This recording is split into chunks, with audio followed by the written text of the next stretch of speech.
Gurur Brahma, Gurur Vishnu, Gurur Devo Maheshwaraha, Guru Sakshat Param Brahma, Tasmai Shri Gurave Namaha, Tasmai Shri Gurave Namaha.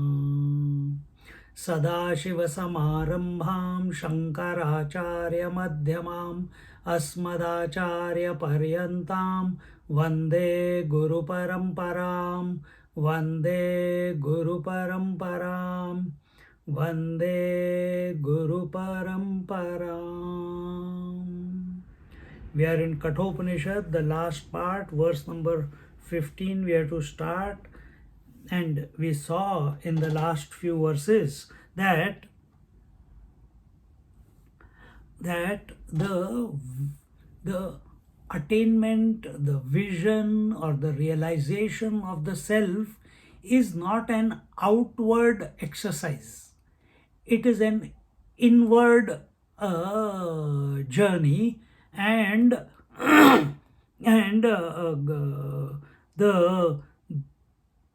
and that is possible only when the mind is withdrawn from the world and is a world of objects, and it doesn't end up into nothingness, but it dissolves itself, striving, wanting to realize the self, the reality, which it has understood that it is one without a second, all pervasive, and in this thought it dissolves itself. With this thought it dissolves itself, that I am. And in this way, either you say he discovers himself, or you say the self reveals and the individual or the seeker dissolves completely as a result of that. And this is not possible until unless we are not completely introverted. And we saw this 14th verse last week, and that was Yada sarve pramuchyante kama yesa hrudi shritaha adhamartyo amrito bhavati atra brahma samashnute. And here it was again, what I just told you was told in the 9th to the 13th verse. And now in the 14th verse it says, when all the desires that dwell in our bosom, in our subconscious mind, when they are, and what is that? That is the heart. Heart is called, I told you last week, the heart is called that bosom is called the antakaran. Antakaran is mana, buddhi, chitta, ahankar, mind, intellect, memory, and ego. This is where all the desires, conscious or subconscious, lurk, and from there they come out. And when they are completely destroyed, when they are completely neutralized, when they are completely annihilated, then and then alone that the mortal realizes his immortality. Because once he realizes immortality, there is no mortal left. So he cannot go back to being mortal. And therefore it is told, Atra Brahma Samashnute. And in this way, he, knowing Brahman, he becomes Brahman. He attains to Brahmanhood. He, seeking Brahman, he becomes Brahman. And Samashnute. And where does he realize the Brahman? Here and now. What do you mean by here and now? in this body, in this space, in this time.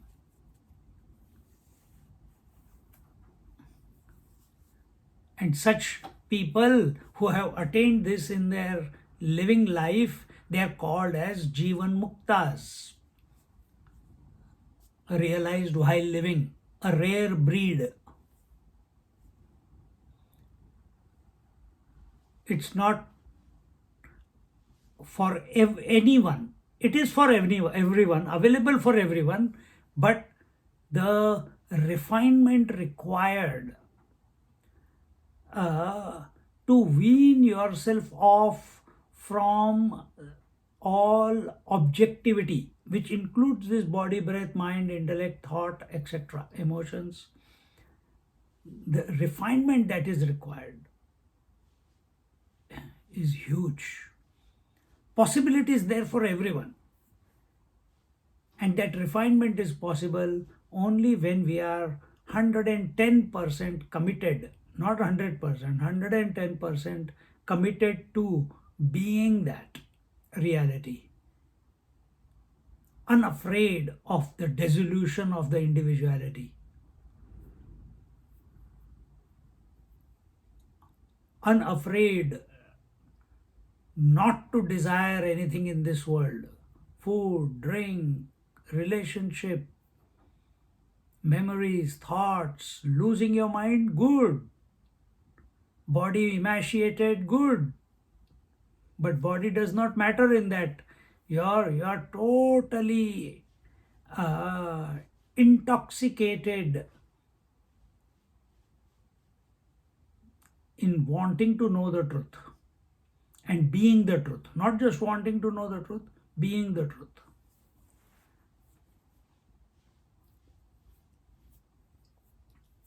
यदा सर्वे प्रमुच्यन्ते कामा ये अस्य हृदि श्रिताः अधमर्त्यो अमृतो भवति अत्र ब्रह्म समश्नुते. See, our problem is, you know what? Intellectually we want realization. Agree, all of you? That's why you are sitting here. How many? Intellectually, all of you, in your intellect, you are all convinced that realization is the goal. I must aspire for it. I want to be that. I want to be free of everything. But where is the drawback? On one hand, intellectually we are committed in being the and wanting to be the reality, but emotionally we are still attached to the world.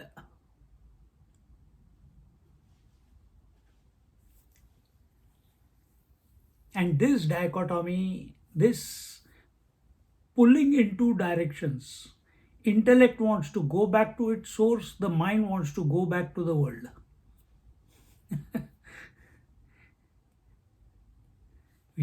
We are not. What is integrity? Living your convictions. What are we doing? We are convinced about something, but living a false life out there, which is based on desires. And this is the problem. And this is the problem which is mentioned in this mantra.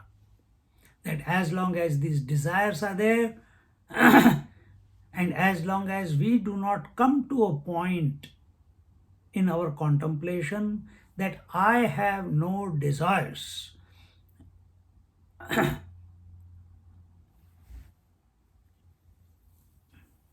they have consciously gone beyond, alertly gone beyond what? They have gone beyond the conscious mind, they have gone beyond the subconscious mind. See?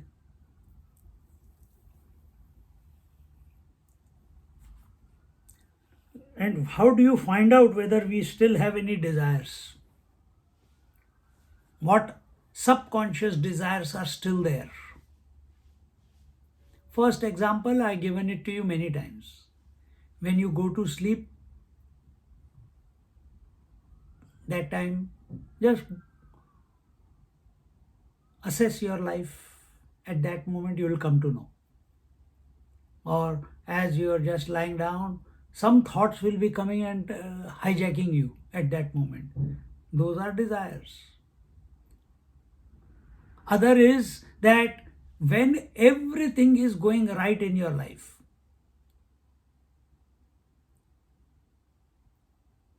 you are in a comfortable position. What do you mean by comfortable position? Financially, economically, relationshiply, healthily. All these parameters are socially, spiritually. You are investing also, you have got a good friend circle also, you are attending satsang also, you have the freedom to travel whenever you want also. The children ask for you also. Good relationship going on in all directions, in all spheres of your life.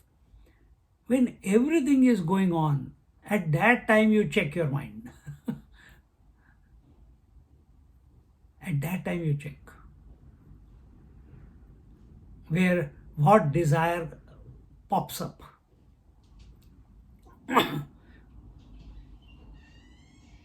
Another time is,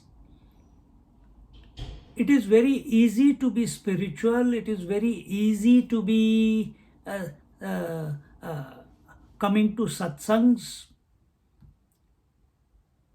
when everything is right. But the moment a storm in our life comes, what is the first casualty? Meditation. What is the first casualty? Self-analysis. What is the first casualty? Your regular study of your scriptures. That's the first casualty.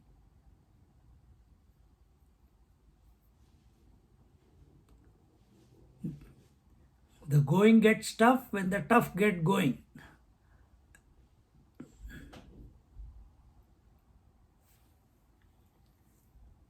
So when the stormy winds come our way and we are shaky on our feet, sometimes we do become rudderless because of the situations in life. At that time, whom do we fall back upon? Do we fall back upon money? Do we fall back upon our memories? Do we fall back upon our relations? Do we fall back upon God? Do we fall back upon our self-effort? No, I'm going to do it, fight through it. Or do we fall back upon the spirit? Do we fall back upon judging the world and coming to the conclusion that the world is a stupid place? I don't know why I came here, and go into depression?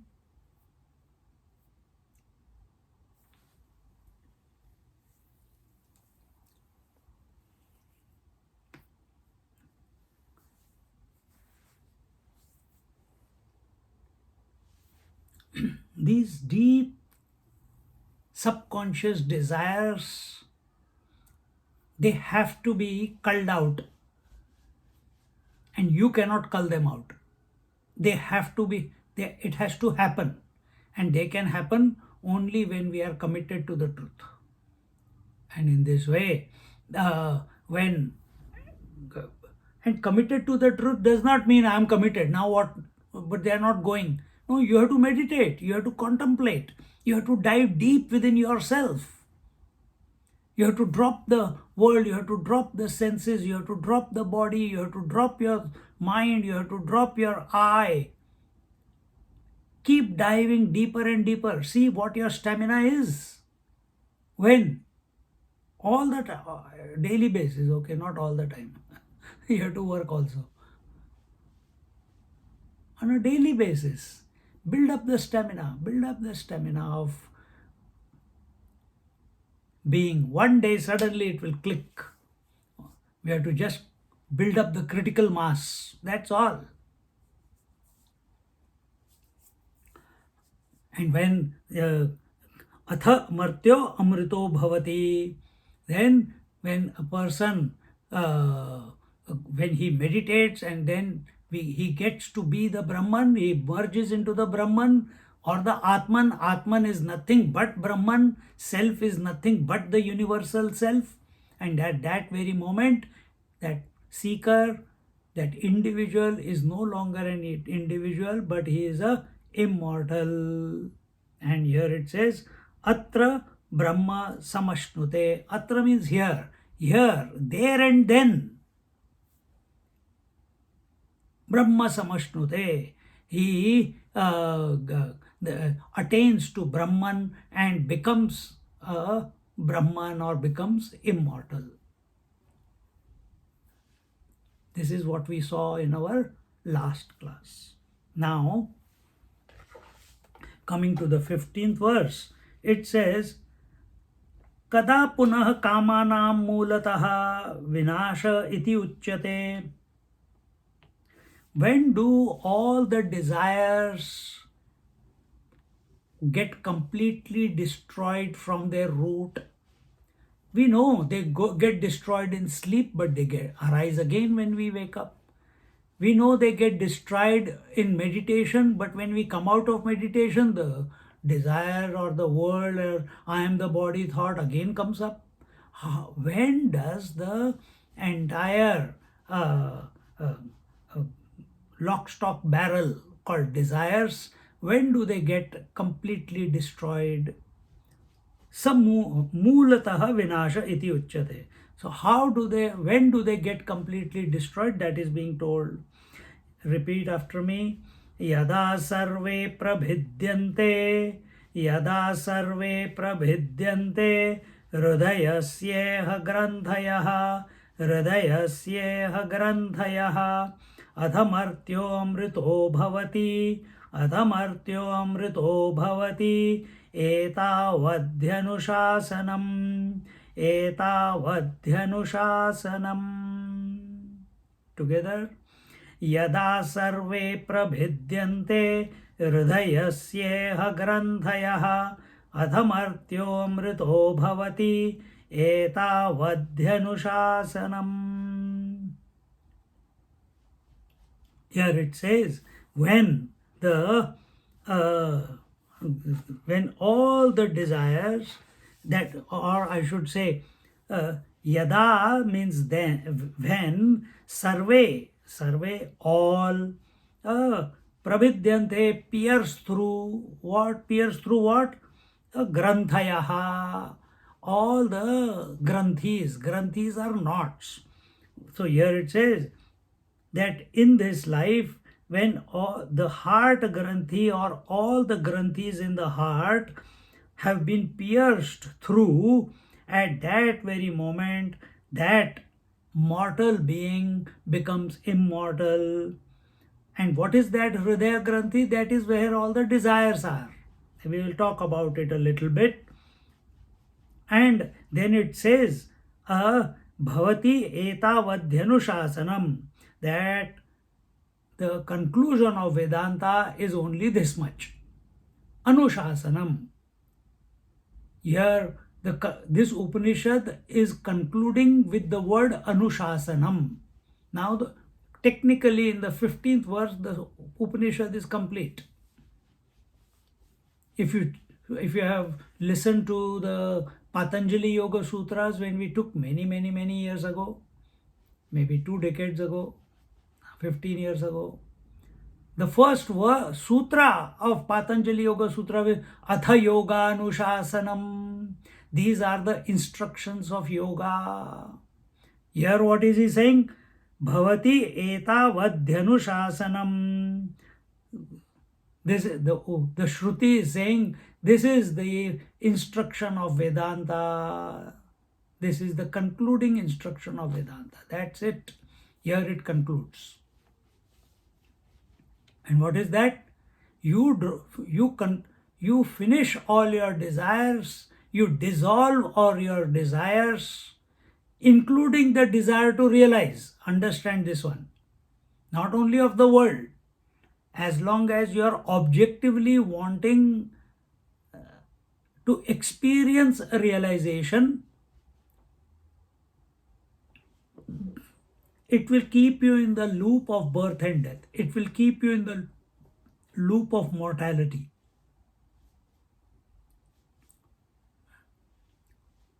See?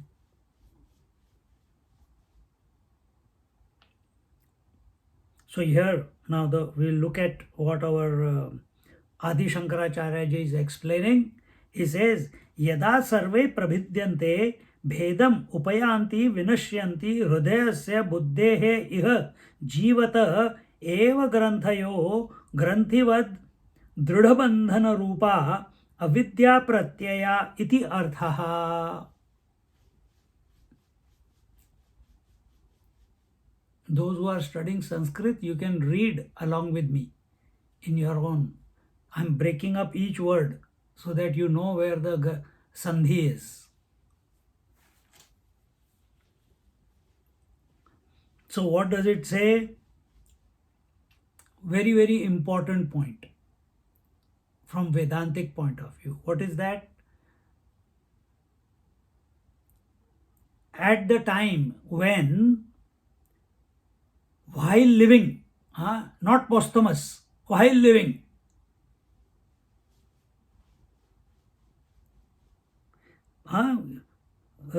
jivata eva. Jivata eva means while living. While living, he has the strong attachment, the strong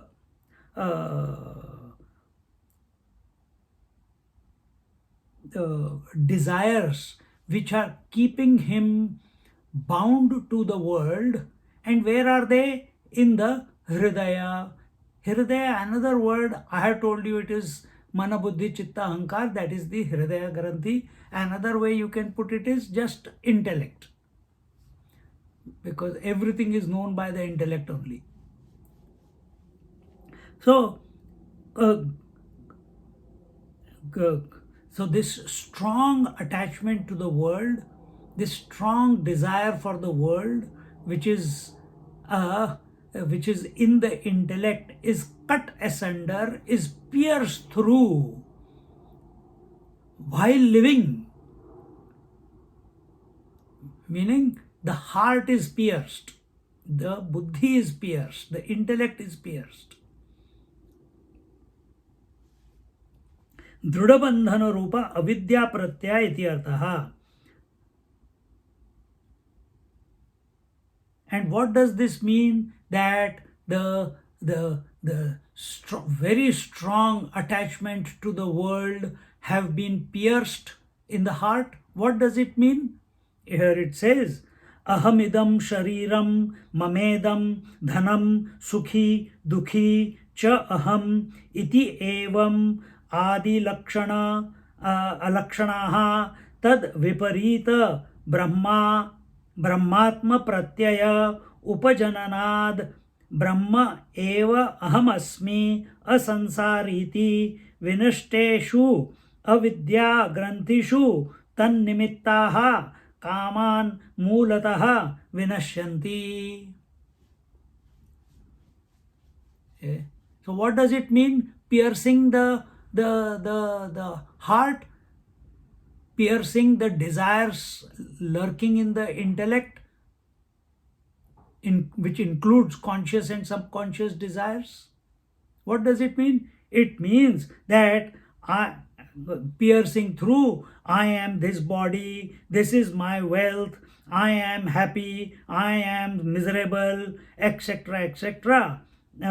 Dukhi cha aham iti evam adi lakshanaha.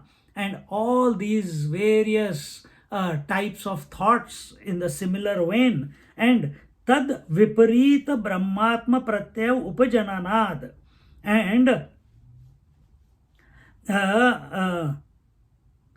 And he That means piercing through all uh, uh, these these these these expressions of ignorance uh, as your own experience. So piercing through all these expressions of ignorance as you, as your own experience, or I am that. I am aham sukhi, aham dukhi, aham dhani, aham shariram, etc., etc. And then what is that? Tad viparita brahmatma pratyaya upajananad brahma eva aham asmi. And what is opposite to that? What should be your what do you call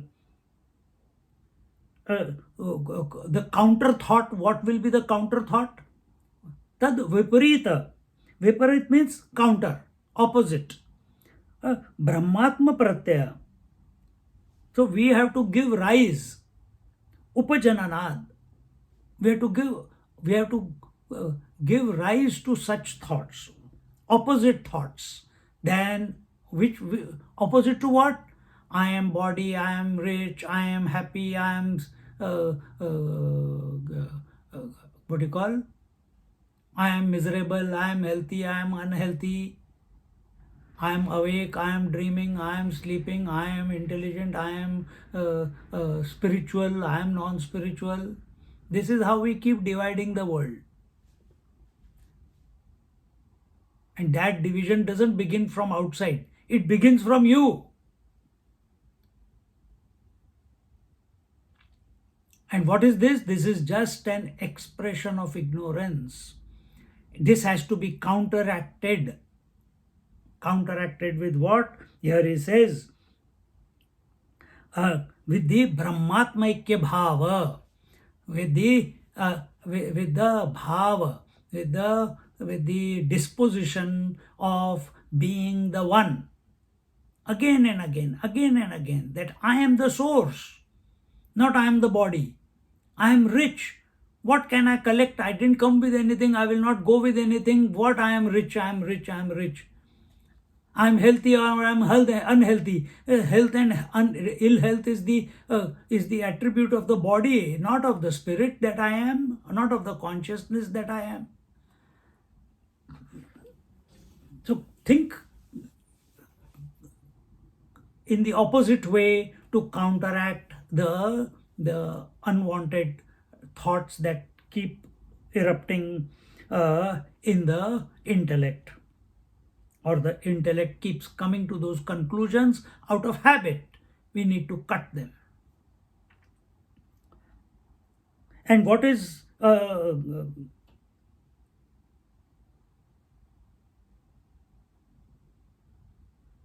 then what are the opposite thoughts?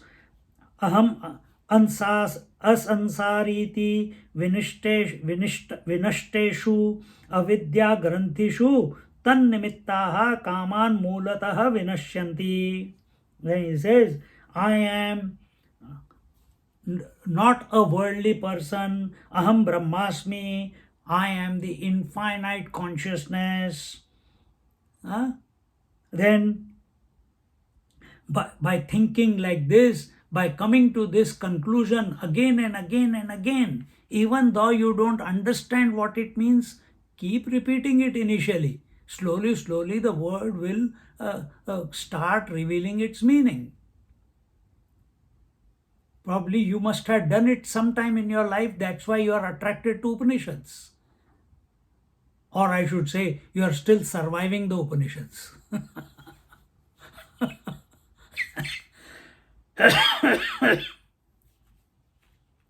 But we don't want to survive. We have to die. Here we are in conversation with death. The individuality has to die, and in its place, the infinity must reveal itself. And who is instructing us? The death itself. So here he says that by coming to this realization, coming to this conviction, coming to this point where we have dropped all the desires and come to the opposite, or thinking of the opposite again and again, that Aham Brahmasmi, I am the infinite consciousness, I am the all pervading consciousness. And by realizing that all the knots of the heart, knots on the heart, the desire of the heart, which were they, which was talked about before, avidya, kama, karma. Avidya at the spiritual level, kama, expression of that avidya, the forgetfulness of your essential nature, which is at the spiritual, at the deepest recesses of your being. Then when it expresses at the mind level as kama, as desire, and that desire keeps you busy at the body level in the world. See, these three granthis, this is the granthi, this is the knot. No, yeah, last week I showed you what it's a knotless knot. It has to be opened up. It has to be pierced. Today I am having a bit of shoulder pain, My hand is not going up, frozen shoulder. So I went to the physio. She said, Swamiji, you have got a lot of knots in your shoulder. I said, thank you. I'm addressing them in the evening today. Then what did she do? She took the dry needle, long one, looking at it, Ore Babre. And she located the knot and she says, Swamiji, breathe in, breathe out, and relax. And as I was relaxing, right in the middle of the knot, the tight muscle, she pierced the needle. Then what happened?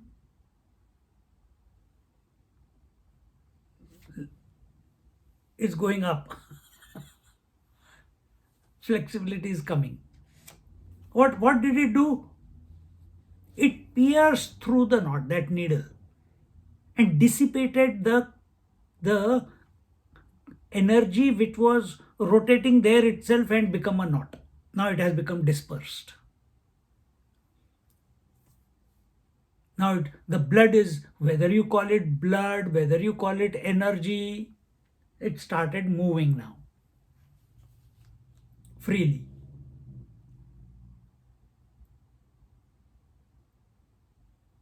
What is individuality? Okay, let's take some examples before we come to individuality. What is a wave? Water in knots is called a wave. What is an ornament? Gold in knots is an ornament. What is individuality? Consciousness in knots is individuality. Knots means N-O-T-S nahi, K-N-O-T-S. Crystallized consciousness is a knot. Crystallized water is a ice cube. Uncomfortable everywhere.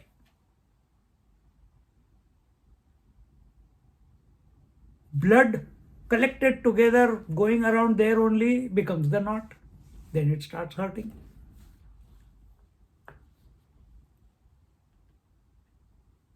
Pierce through it.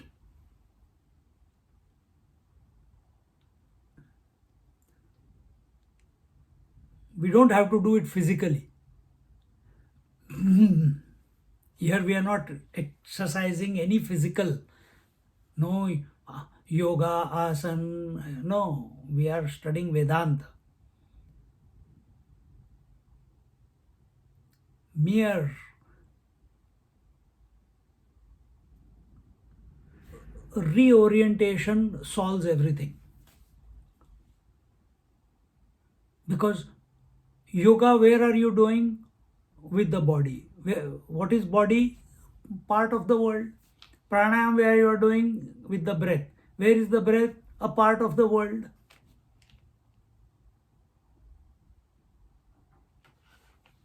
Here we are straight away in Vedanta. We are straight away coming to the core. And the core is only one. And what is that? Replay, instead of saying I am body, I am rich, I am poor, I am etc. etc. You say that I am not the I'm a sansari, I am not the worldly person, I am infinite reality, I am the pure consciousness, I am the all-pervading consciousness, I am the unborn consciousness, I am the undying consciousness. Repeat again and again. You repeat it to yourself. I am the wife, I am the wife, I am the wife. Okay, not wife. I am the girlfriend, I am the girlfriend, I am the girlfriend, and you start behaving funnily after that. After you accept you are the girlfriend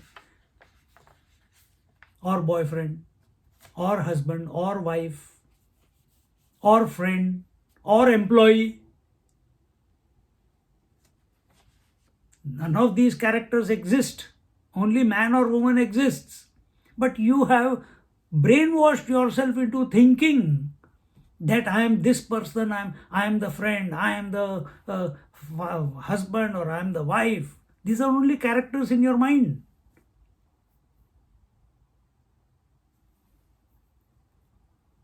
When you are playing out those roles, you are still the man or the woman. That man and woman have no problem. These fellows, these roles that you are playing have all the problems. And they are all imaginary roles. They exist in their own absence.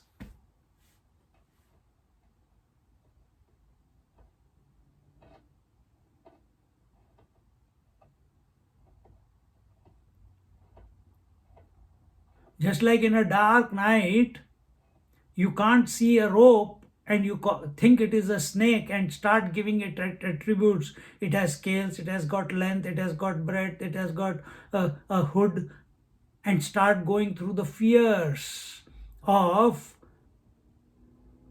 seeing a snake, and suddenly the light comes on.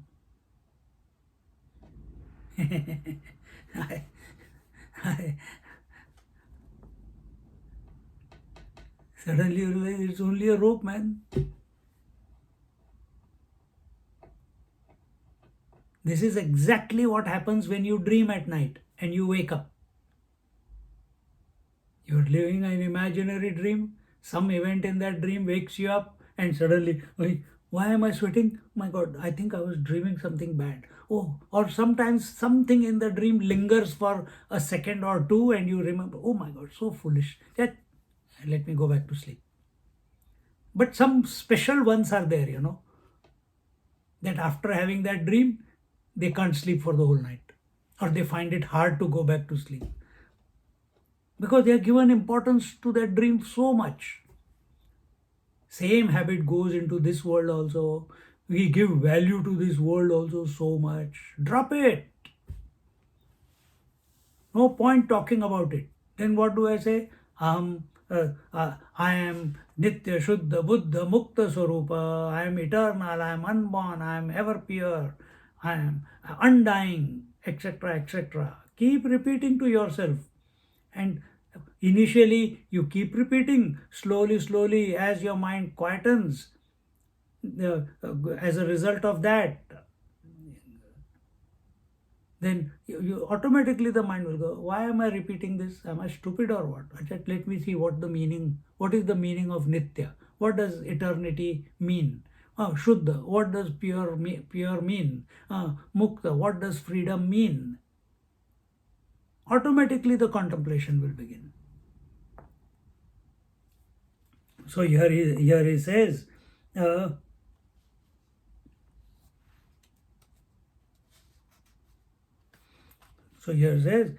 by thinking these counter thoughts to the thoughts of desire or to the thoughts of attachment or to the thoughts that I am the body, I am rich, I am poor, by thinking such thoughts and coming to be the infinite consciousness is the only way to destroy the desires lock, stock and barrel.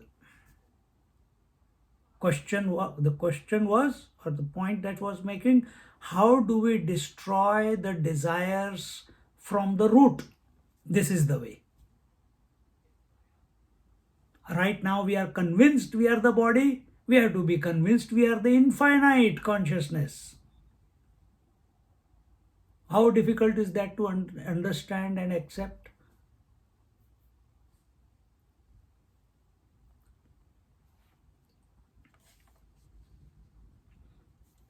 And when that clicks, at that very moment, this individual who believed that he is going to die, who was afraid of death or who is preparing for death, what do you do to prepare death?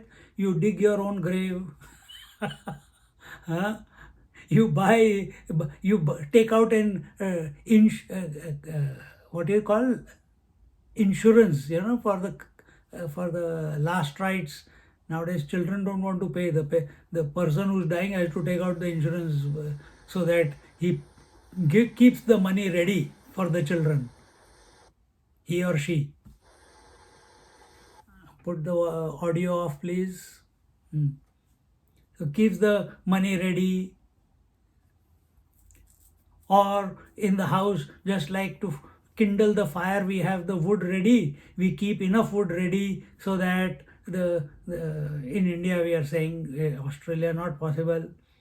Here we collect the money and pay the insurance. In India, he keeps the money ready. The wood ready so that his children don't have to struggle and find ways and means to collect the wood. I'm all ready. I don't want to be a burden on anyone. I got the wood also ready. I got the cloth also ready. I got the what do you call, the अर्थी को क्या बोलते हैं, the platform on which the dead body is taken to the cremation ground. He keeps that also ready. Funeral cot. Funeral cot, okay. Funeral cot also ready. Everything is got ready. But the most important thing was, what should have been ready? Aham Brahmasmi, Vritti. All these are making sure you are still going to remain in the world. What is required is Viparita Bhavana. Very important. Tad Viparita Brahmatma Pratyaya Upajananad Brahma Eva Ahamasmi. And what are these counter thoughts? Asansariti vinishteshu avidya granteshu tannimittaha kaman mulataha vinashyanti. Kaman, plural.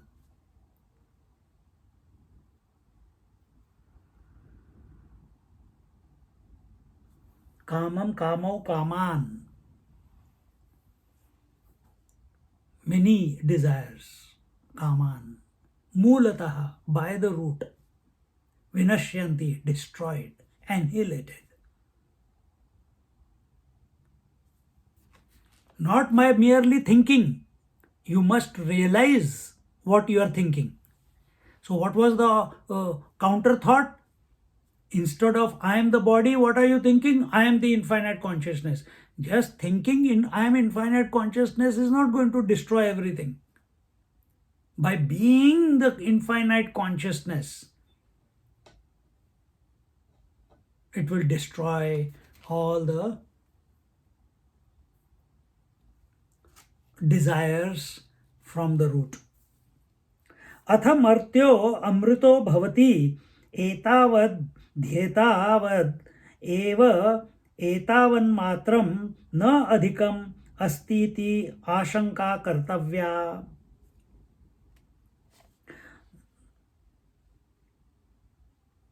atha martyo amrito bhavati. Then that mortal is now immortal. Then that jiva is now transformed into Brahman. That individuality is gone and infinity is expressing. Why? Because no desires. And that is where you are going every night when you go to sleep. You cannot go to a no man's land, because there is nothing called no man's land. There is nothing called nothingness.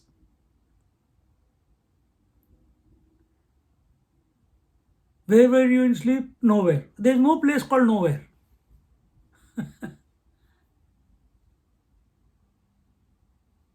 You are back with your essential nature, because no desires in the sleep, no objectivity, no attachment, no body identification.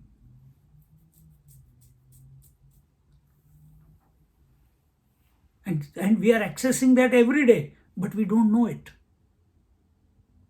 Create the same situation consciously, that's all. Oh, it's so difficult. Arey yaar, kya difficult? You have struggled so hard to be where you are today. So many challenges, so many difficulties, so many obstacles, and yet you are here smiling, attending, living life.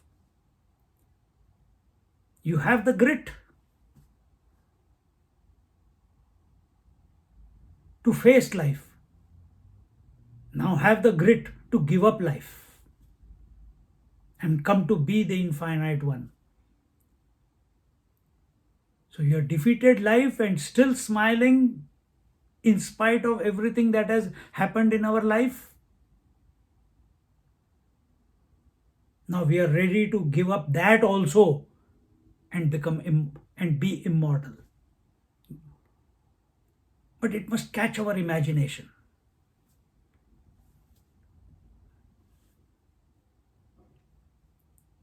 We can keep saying this many times to inspire, but you have to be convinced. It must click within that yes, that's the next frontier. As a student, I crossed that frontier. As a youth, I crossed that frontier. As a husband or a wife, I crossed that frontier. As a father and mother, I crossed that frontier. 10, 20, 30, 40, 50, 60 years, 70 years, we have crossed that frontier of ups and downs and health and ill health, everything we have crossed. We are still here. We are still having the wit and humor. We are still smiling. We are still interested. We are still sane. We are still. Huh? Now, do we want to repeat everything that we have already gone through, or find something worthy as a challenge? Or the same, I don't know why, go back into the memories and dwell in the memories and, oh, poor me, why it happened, why it should not have happened, this must not happen, why did I not get married, I should have got married.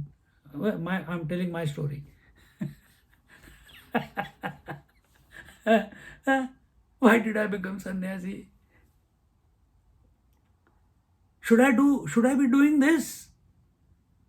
Dwelling, because if there is no worthy challenge in front of you, mind will go back to the memories and it will dwell there, or it will go into the future and imagine some problem and become anxious. Oh, I'm so old, I cannot lift this, I cannot pick that up, I cannot go down the steps, my health is not good, who's going to take care, what will happen, I didn't get married, I don't have children, blah blah blah blah blah, and gone. Before you know, before the thought concludes, this fellow is dead out of anxiety.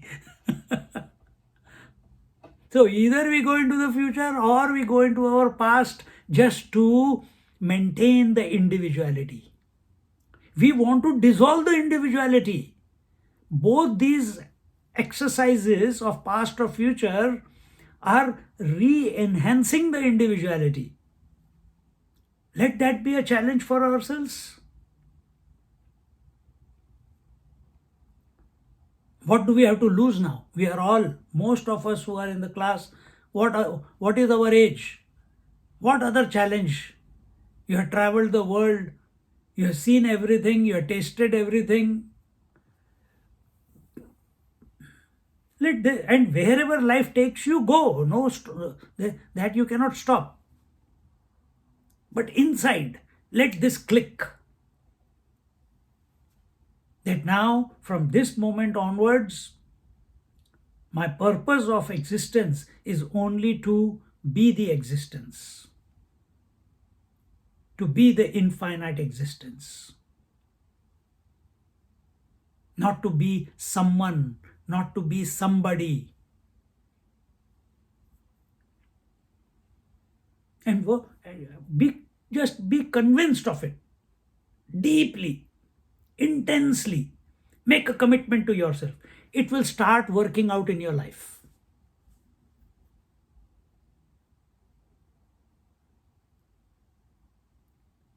Man is what his convictions are.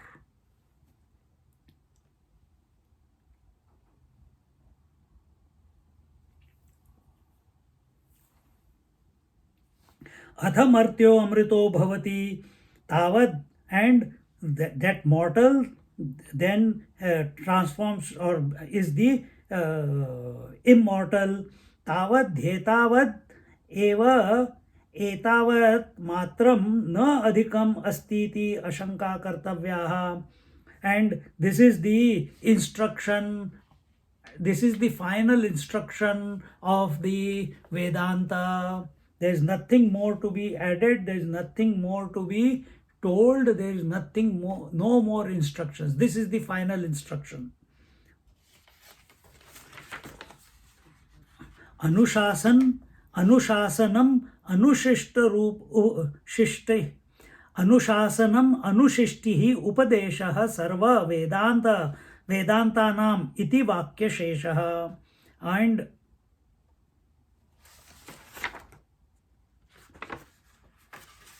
we must not imagine that there is something more than this. After that, what? Like after, if I leave the world, then where will I come to? Senses. If I leave the senses, where will I come to? Mind. If I leave the mind, where will I come to? Intellect. If I leave the intellect, where will I come to? The life principle.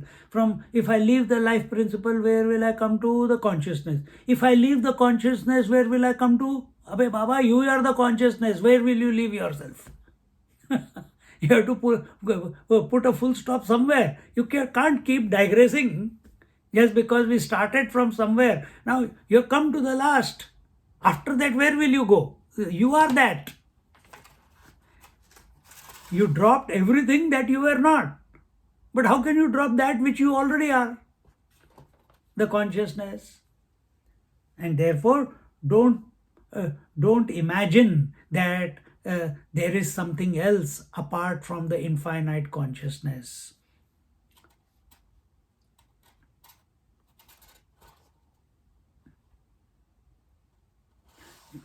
And sarva vedantanam iti vakya sheshaha. This is the declaration, this is the instruction, this is the diktat of all Vedanta.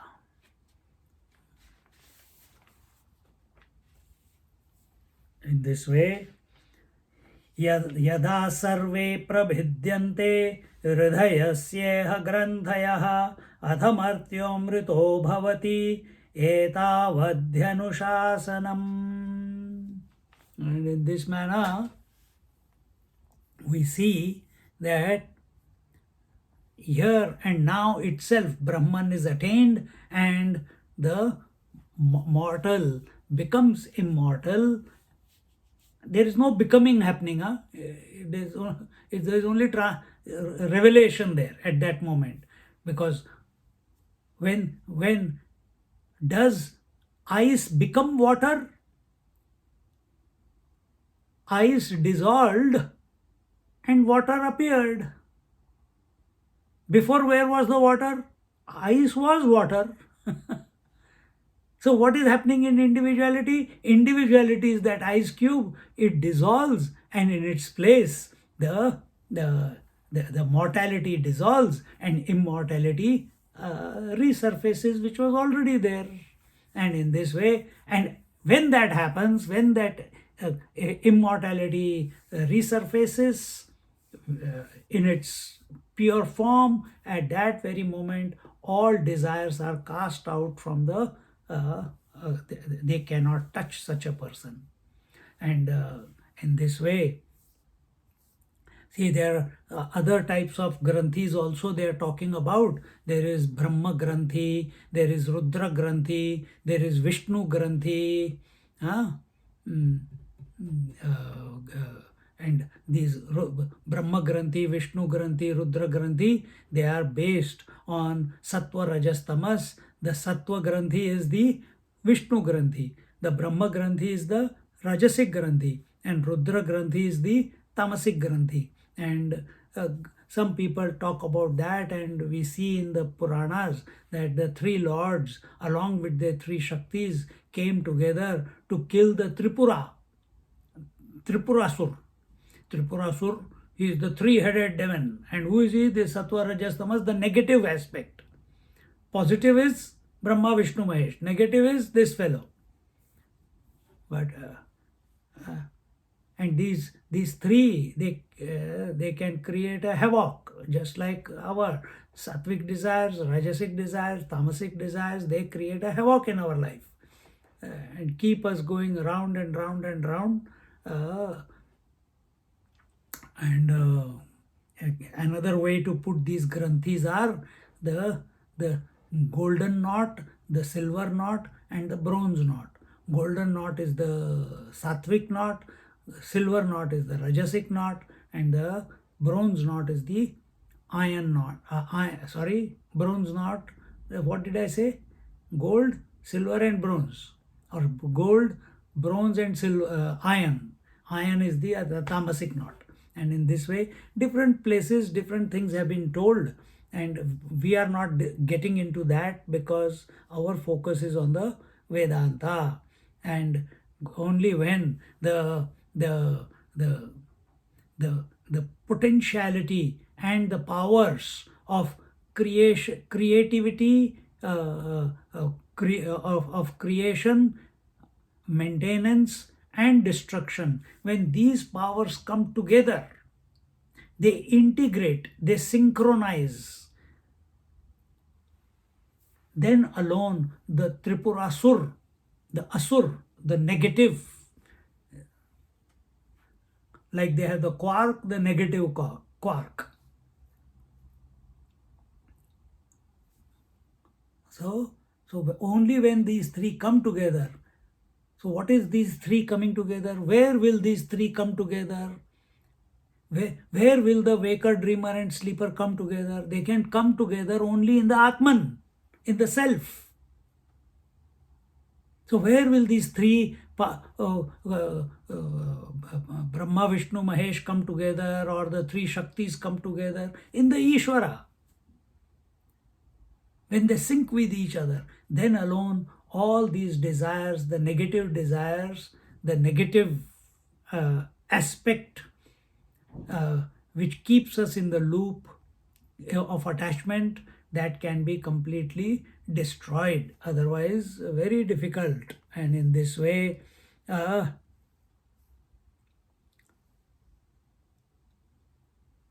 if the mind thinks that it has sorted out the desires, it's living in a fool's world.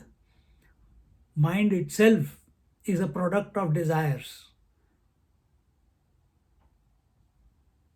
So until and unless mind does not dissolve and the self does not reveal, till then these desires will create a havoc. And in this way, one must meditate and see, when we are talking about when we are actually, if we look at ourselves, when they try to manage everything outside in their life, you change the country, you change the house, you change the state. Sorry. Uh, you change.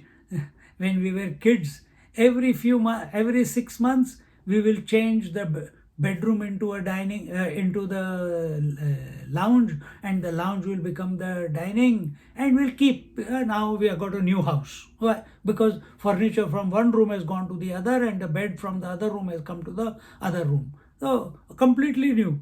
Suddenly, you by default you go to sleep in one room. Array, this has become low. Okay, go back to the. You feel you are in a new house. First, the dining table was lying like this. Now it becomes straight. Now you have to struggle. You have to go under the table to go to the other side of the room. Something funny as kids we used to do with the parents. See? So when that's what we are doing in our life. That's what we are doing in our life. Only managing things in the outside and thinking that our life has changed. But it has not.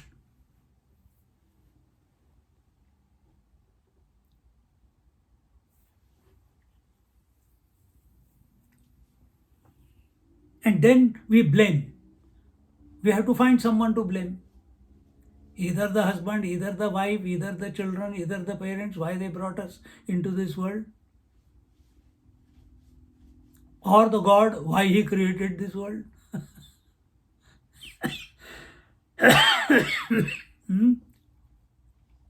And when there are no answers coming from anywhere, that's the best part. And you go from pillar to post. Why the God created this? You go to one temple, then you go to the church, then you go to this religion or that religion. But everywhere the same game is going on. Make money. Keep them in the loop of foolishness and make money. And keep them under your control. Suddenly, one day, by grace of God, by grace of divine, I should say, not God, you become introverted. You start thinking, man, why am I running after this world? Why am I judging this world? Why am I blaming this world? Why am I trying to reorganize the world? Till now, what I have been able to achieve? Nothing. Is there another place where I can change something? I changed the circumstances, I changed the country, I changed the houses, but problems have remained the same. I have to change something else. I have to turn the table around. That is the day of your initiation. Now you are a sannyasi. Now you don't seek answers outside, you seek answers within. Because you diligently looked for answers outside. You were a seeker. You know it or not, but you were seeking. You didn't find any. You didn't find a conclusion. You didn't find solace. And the day it clicks, that I can't blame, I can't uh, uh, uh, pass it on to someone else. I have to take full responsibility. Let me find which is one place where I have not gone. Even go in, start looking.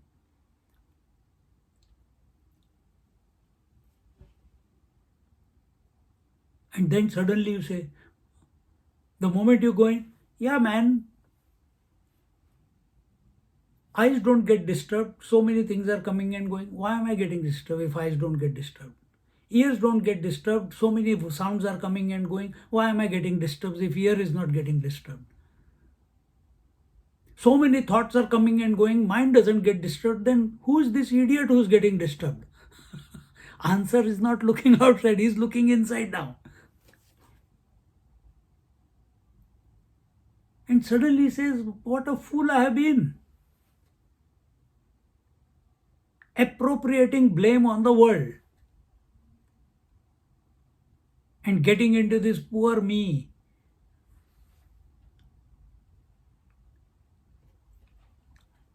And the moment he starts taking full responsibility, at that very moment, he realizes that his attitude towards the world, his attitude towards himself was faulty. And he starts correcting it. And the moment he starts correcting it, satsang comes into that person's life. Teachers come into that person's life.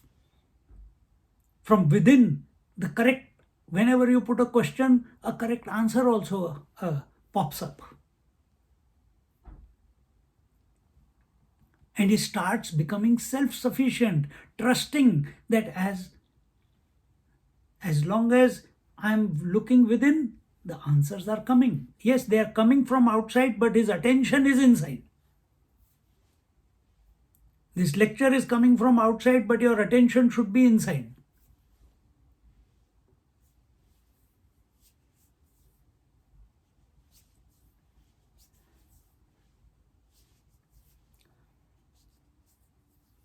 And all these problems, all these issues, all these challenges are created because of our own ignorance.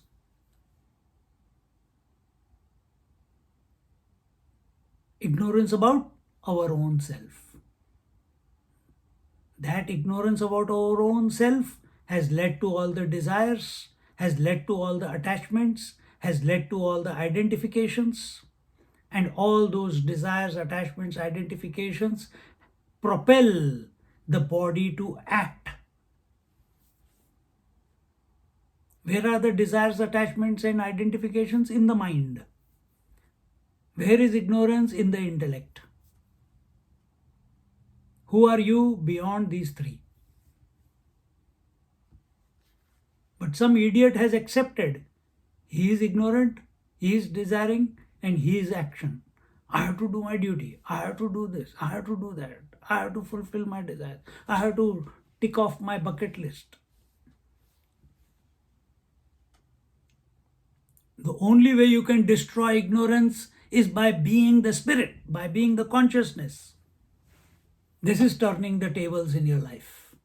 This is the final frontier. This is the ultimate challenge.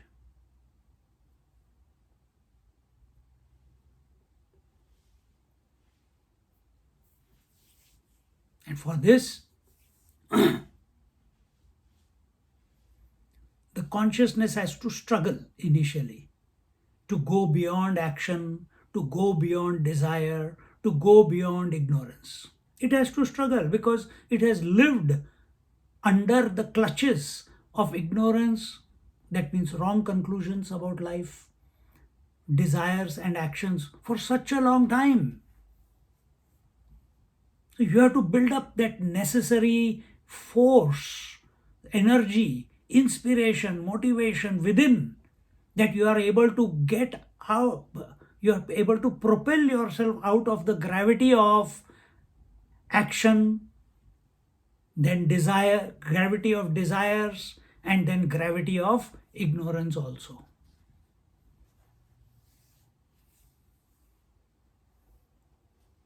And all these three, the amount of energy required to go beyond action, the energy required to go beyond desires is more than the energy required to go beyond action. The energy required to go beyond ignorance is more than the energy required to go beyond desire. Because going beyond ignorance means abiding in the self. That's all. That's the only way. For that, you have to be completely integrated, completely synchronized, physically, mentally, intellectually, spiritually. We are talking from Granthi point of view. We have already answered. The scriptures have said that it is concluded. And when we talk of immortality, another way you can talk here, because they are talking about Granthi in this verse, Granthayah. If we have destroyed the granthis, if our attention is on the knots, then the maximum we can achieve is the Brahmalok, which is the totality. But we will not go into all that discussion right now, because Shankaracharya is not talking about it. He is talking about only abidance in the truth. That's it.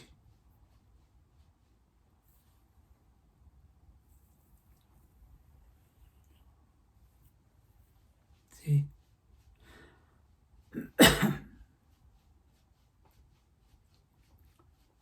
Then when contemplation is done, meditation is done, as was told from the 9th to the 13th verse, then 14th and 15th, this is the 15th verse, I think. Yeah, it is the 15th verse. Then as we are thinking, the consciousness which was struggling to go beyond action, desires, and ignorance, as it is breaking through, piercing through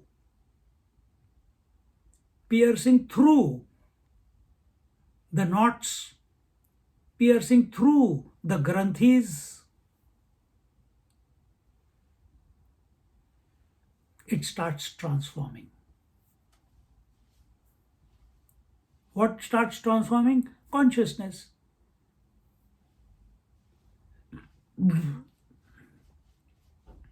It starts transforming. And what does it transform into?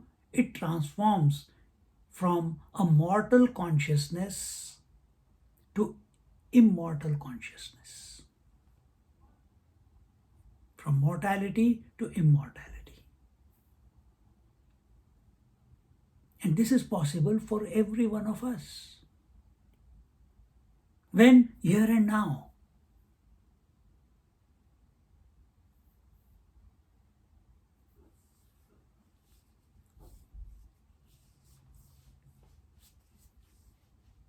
Then after that, no after that.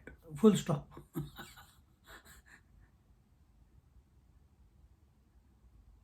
This is habit now. Now what next?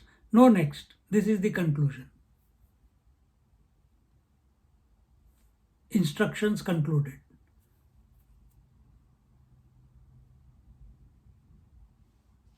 The Lord Yama, the Lord Yamraj, the Lord of the Death, he concludes.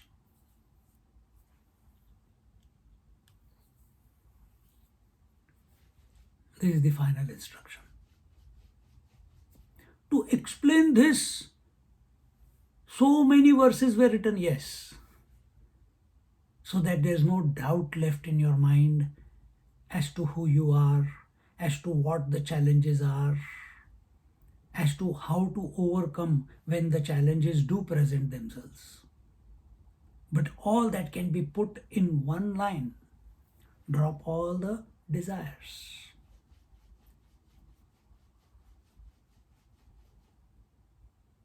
So, drop all the desires of the world by counteracting them with desires for the self. Story over. And not only mechanically, but with a disposition to realize what those positive desires are. And what is that desire? To be the self, to be the infinite one, and not be the finite one. Not to be the one with limited knowledge. I am the one with infinite knowledge. Do I know it right now? I don't express it, but scriptures are saying, masters are saying it must be true. Let me explore. They can't be telling lies.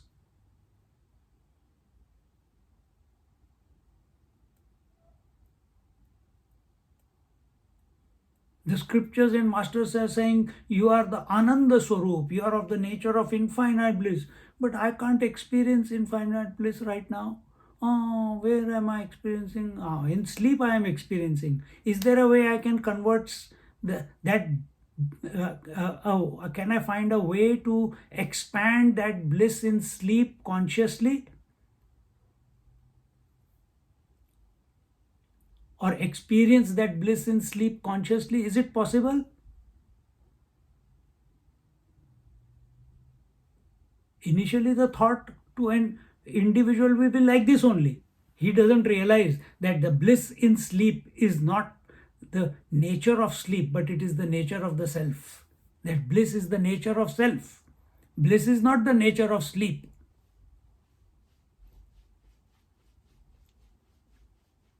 That bliss is being superimposed on sleep.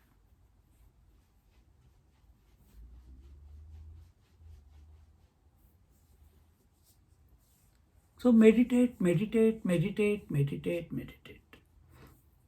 So here now the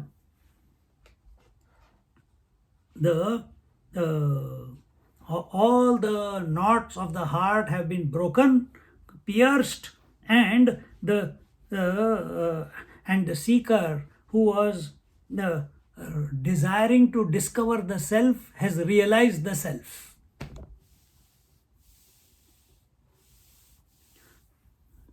Or we can say he has not only the one who was trying to who was desiring the self rediscovers that he is the self. That is realization. No, excuse me. And in that process he realizes one thing, and what is that?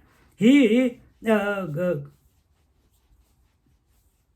that when he comes to be the self, initially where was he searching for the self? He was searching for the self within himself. First he was looking for answers outside, he couldn't find it. He went in, and when he went in to discover the self, suddenly he found that the self is everywhere, not only inside this body.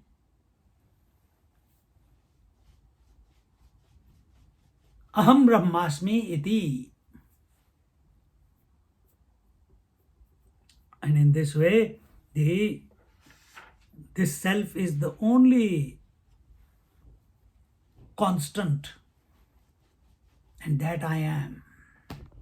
Now, there are 3 more verses after this, 16th, 17th, and 16th and 17th, only 2 verses more. Okay. No, there is one more. 18th also is there. 3 more verses are there, and these verses are extra. What about those people who do not follow this till now, what was told? What is that? What do you mean that? What about those people who did not follow what was told till now? Suppose they are not focused on the consciousness. Then where are they focused on? They are focused on, it will tell, they are focused on the body, they are focused on the energy, they are focused on the kundalini, they are focused on the kriya, they are focused on something other than focused on God, but they are not focused on the pure consciousness, the Atma. They are not focused on Atma. What happens to such people?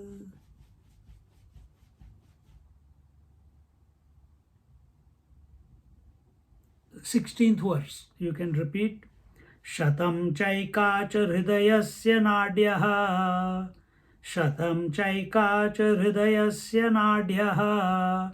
Tasam murdhanamabhinisrutaika. Tasam murdhanamabhinisrutaika. तयोर्ध्वमायन्नमृतत्वमेति. तयोर्ध्वमायन्नमृतत्वमेति. विश्वङ्गन्या उत्क्रमणे भवन्ति. विश्वङ्गन्या उत्क्रमणे भवन्ति. He says, let me, one moment.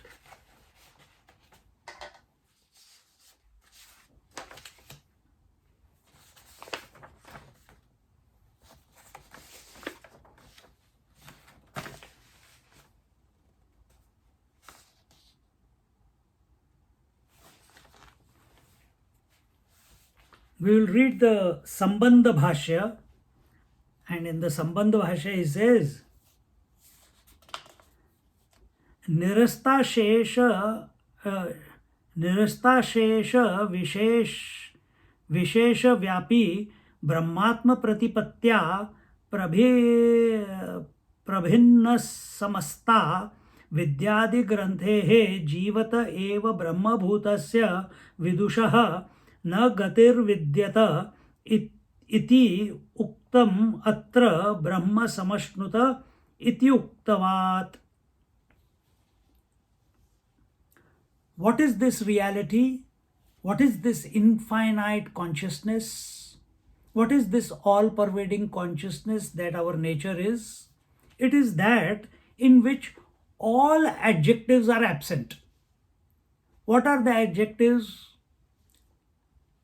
When we say self is Sat Chit Ananda Swaroop, so Sat Chit Ananda are the adjectives to the self. When we say the self is, the reality is Nitya Shuddha Buddha Mukta Swaroop, then all these various words, eternal, ever pure, ever free, all etc., these are all adjectives to the self.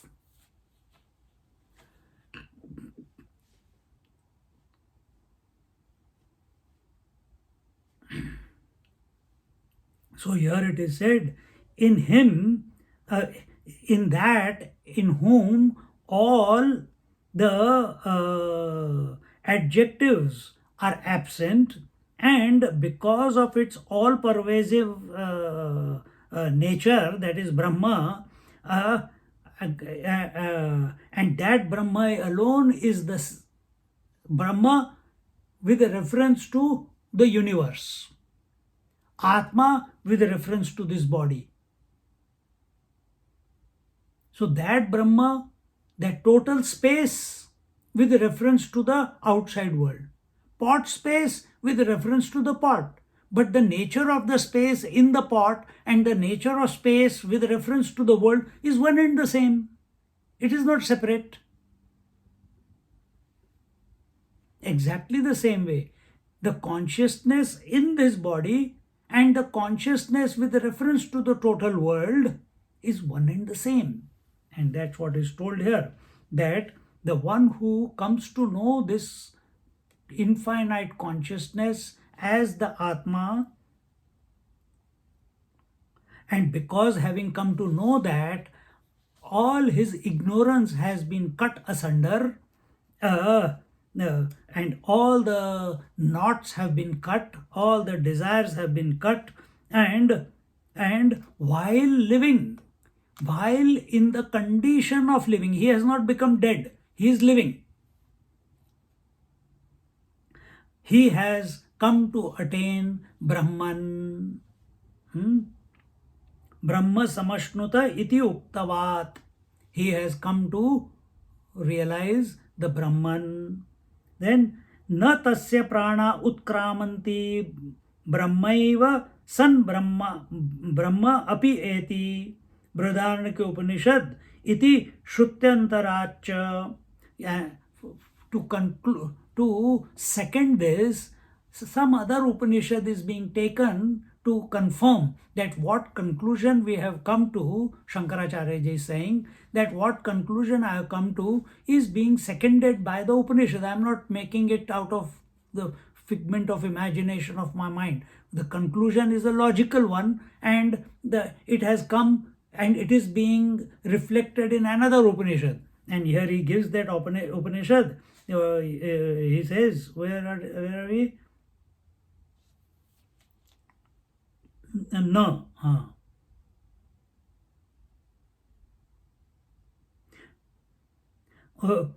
And for such a person, the pranas, they do not leave the body at the time of conclusion.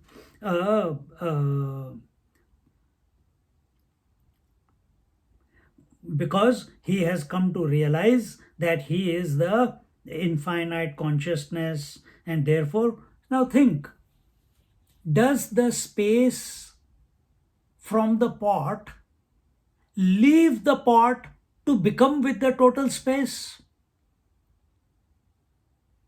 when the pot breaks? Does the water in the wave leave the wave to become one with the total waters?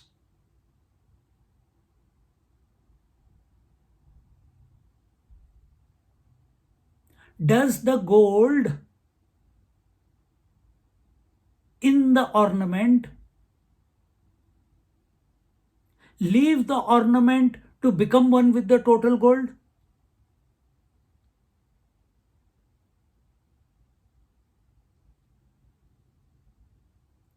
Does the consciousness leave to become one with something else?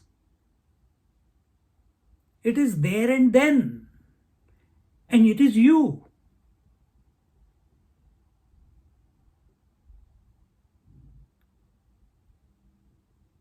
So there is no journey, there is no movement. Where there is movement, there is pran. Where there is movement, there is breath. If there is no breath, there is no thought. Try and tell me. If there is no breath, there is no thought. A person who has come to realize that he is the infinite consciousness while living, for other people, when they are looking at such a person, we normal person, the breath leaves the body. For such a person, there is no movement of the breath. The breath just merges with the totality. There is no, in other words, this idea that we have,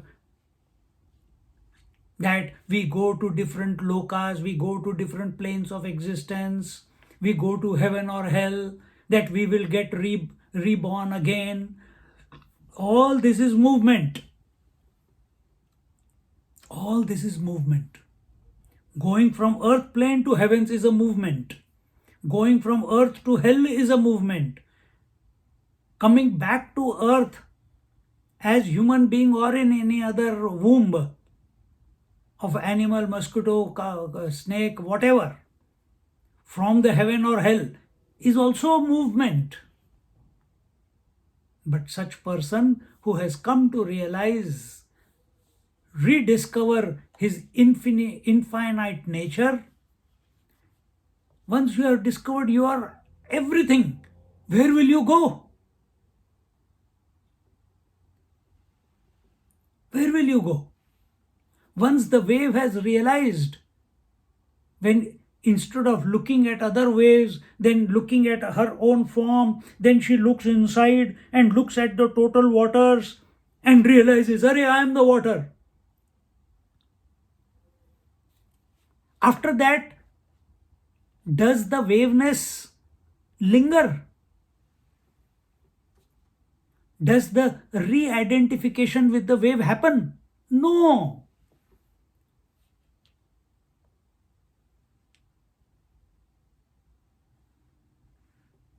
So such a wave, while being a wave, it has realized that it is infinite waters. There is no rebirth for this wave now, because it has, the waveness is gone, and in its place infinite waters are expressing.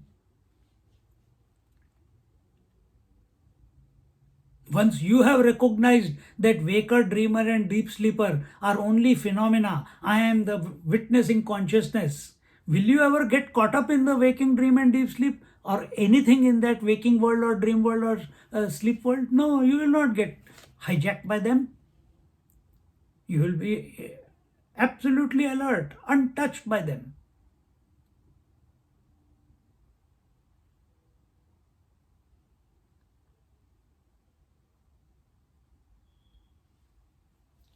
So here it is told that such a realized person, he does not go anywhere, meaning neither to heaven, nor to hell, nor to next birth. He is free. He is become free from the cycle of birth and death.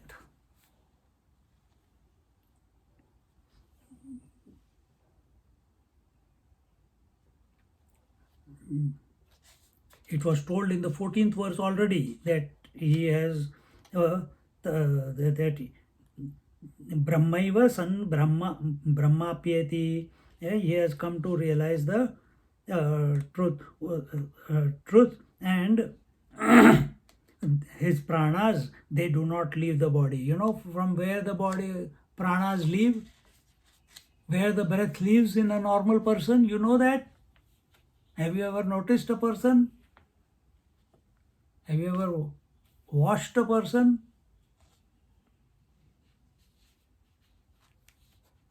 Majority of the people, if they are focused on the world and having desires for the world, they will leave. Majority, 90% of the people, 95% of the people, they will leave their body either from the anus, the breath, the air leaves from the anus, or from the genitals.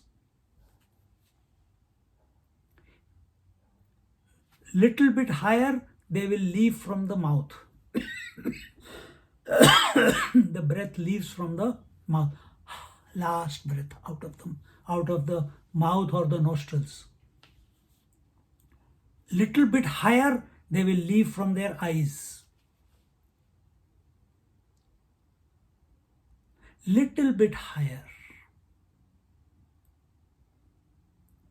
they leave from the, where the small child, when he's born, the fontanelle, the skull is not complete. There is a soft space. It takes few months for that bone to grow and completely close. That is the place from where the pranas leave.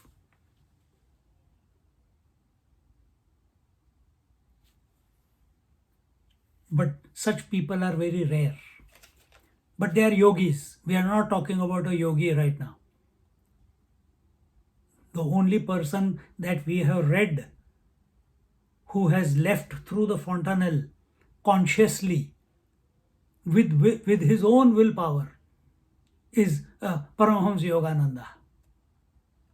And probably his teachers also, Yukteswar Giri Maharaj and Lahiri Mahashai. It's recorded. It was witnessed in Indian Embassy in Washington. And his body did not deteriorate for 21 days. The body was absolutely fine, as fresh as ever, in the sitting position. And that was too much for the science at that time to accept that this is a possibility. But curiosity was there.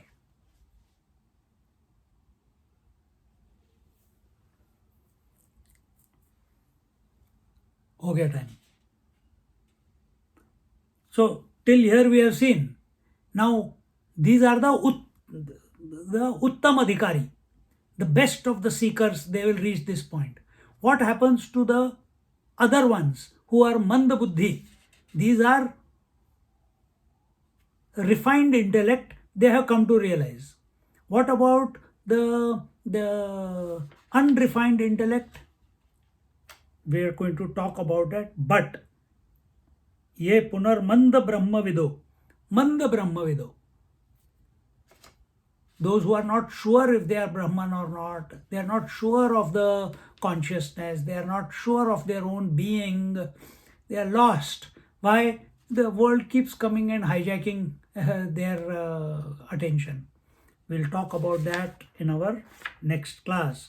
Om Purnamada Purnamidam Purnat Purnamudachyate Purnasya Purnamadaya Purnamevavashishyate.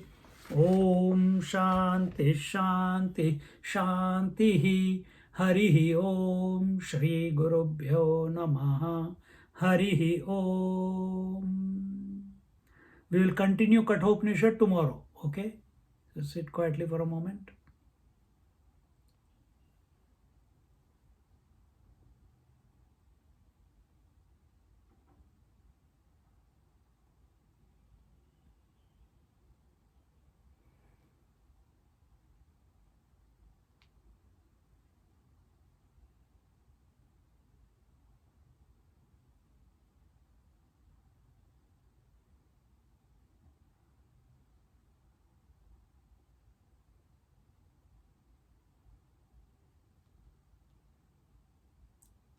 Hari Om.